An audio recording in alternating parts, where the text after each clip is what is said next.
Shalom, gentlemen. I want to share with you an idea that I realized this week. I was giving a lesson to King's Ransom, to some people who were raising money for Israel in King's Ransom. And I want to pass on the same messaging to you, but with an LOP flavor to it. I want to call this the Abrahamic responsibility to the world. In short, if you look at Adam and his generation, Noah and his generation, they did not learn to take responsibility for the people around them, let alone sometimes even themselves. If we take a look at Adam, he's given huge responsibility. He is planted in the garden. You are here to guard it and to work it. You are then given a wife, and she is your bone of your bone, your flesh of your flesh. You are there to guard her as well. You are there to grow a family together. But then we see as soon as the tree of knowledge, good and bad, is in the middle of the garden, Adam is told, don't eat from it. But we then see Eve's interaction with the snake and the tree. And she says to the snake, we've been told not to eat from it and not touch it. So we have a gap of information.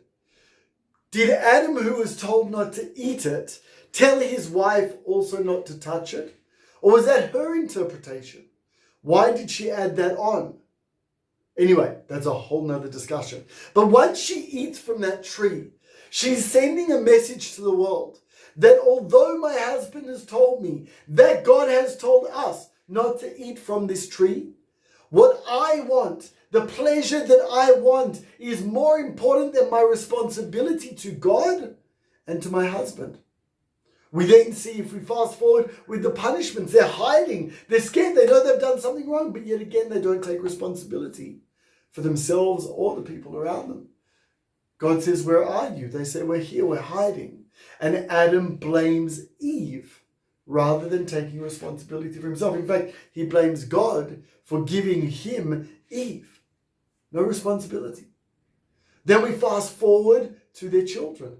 What happens between Cain and Abel? Could you imagine if Abel took responsibility for his brother and said, hey, let me show you how to do this? It would be a different world. And then even more so, Cain says, am I my brother's keeper? Why? No one told me I need to take responsibility in this world. It's about me. My mum and dad, that was all about them. It's about me. Am I my brother's keeper? We know the answer is yes. But in his mind it was no. We fast forward 10 generations from Abraham, we go to Noah. Noah was a righteous man in his generation. We ask the question, why in his generation? Why did the word say in his generation? If he was a righteous man, he was a righteous man. Why do we add in his generation? And the rabbis answer, because if he was perhaps in a different generation, he would not have been so righteous. He would not have been seen as such a righteous man. Because of the people he was surrounded by, he was righteous. But if he was in Abraham's generation, he would not have been seen righteous.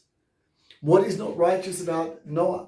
Noah is righteous because he's listening to God. He's following instructions of God. But if he was in Abraham's generation, he would not have been seen as a righteous man. Why? Because he did not take responsibility for the people around him. He built an ark.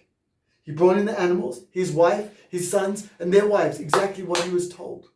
He did not stretch himself beyond that responsibility to empower other people, to bring other people in, to save them. He knew it was the end of the world. But yet there was not one other person that got on that ark. Then we fast forward to Abraham. And when we're introduced to Abraham, God speaks to Abraham. And he's told that he needs to leave Haran. But who does he take with him? He takes his wife, obvious. He takes his nephew, who he has taken responsibility for because his brother died. Straight away he takes responsibility for Lot. He takes Lot. V'hanefesh asher asu b'charan. And the souls, and in other interpretations, the humans, the people that they had created in Haran. Abraham and Sarah. Abraham and Sarah have taken responsibility for the people around them. They have empowered them. They've brought them to God. They have made them a part of their family, and they are the people they take to the land of Israel. Isn't that amazing? The first time we see responsibility taken in the Torah, in the Bible. Yitzchak, when Eliezer the servant of Abraham, goes to look for a bride for Isaac, what is he looking for? He's looking for a giver. He's looking for somebody, a woman who will take responsibility for the people around her. What does he say to God? The girl that fills her jug and gives to me and to my camels shows responsibility, shows what people, understands what people need. She is the right person for Isaac. Jacob, we see that he was blessed, that Lavan was blessed because of him with wealth.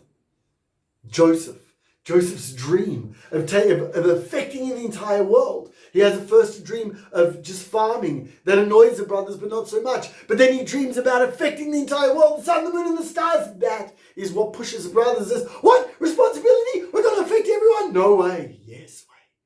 And that's what happens.